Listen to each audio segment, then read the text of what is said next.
ఆయన అంటుండు ఎగ్గొడతారని. నేను నీలాక మాట చెప్పి ఎగ్గొట్టేటోని కాదు. దళితులకు 3 ఎకరాలని ఎగ్గొట్టినావు, దళిత ముఖ్యమంత్రి అని ఎగ్గొట్టినావు, డబల్ బెడ్రూమ్ ఇండ్లు అని ఎగ్గొట్టినావు. ఇట్లా చెప్పుకుంటూ వెళ్తే 100 మాటలు ఇచ్చి ఎగ్గొట్టిన చరిత్ర నీది, పంగనామాలు పెట్టిన చరిత్ర నీది. చంద్రశేఖరరావు 10 ఏళ్ళు పరిపాలన చేసి ప్రజల దగ్గరకు పోతే డిసెంబర్లో అధికారం కోల్పోయినావు, జూన్లో డిపాజిట్లు కోల్పోయినావు పార్లమెంట్లో.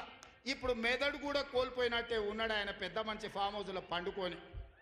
డిసెంబర్లో ఆయన అన్నీ చెప్పిండు, ఆయన గుడీలు దర్గాలకు దస్తీలు కప్పిండు, గుడీలకు పోయి దండాలు పెట్టిండు.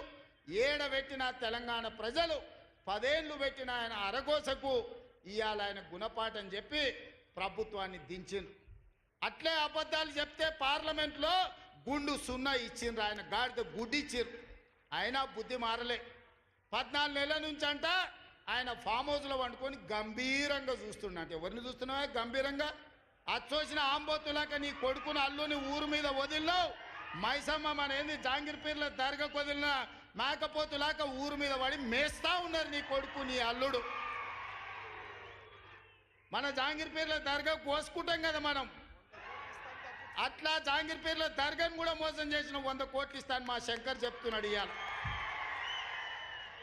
రాజన్న సిరిసిల్ల ఆలయానికి 100 కోట్లు ఇస్తాను, ఆ దేవుణ్ణి మోసం చేసినావు. ఈడ దర్గాను మోసం చేసినావు.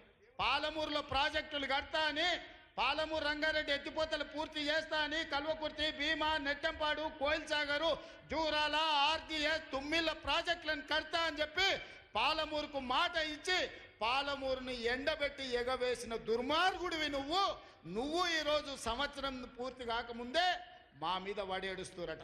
ఆయన కోసం ఎదురు చూస్తురట. ప్రజలందరూ బాధ పడుతురట.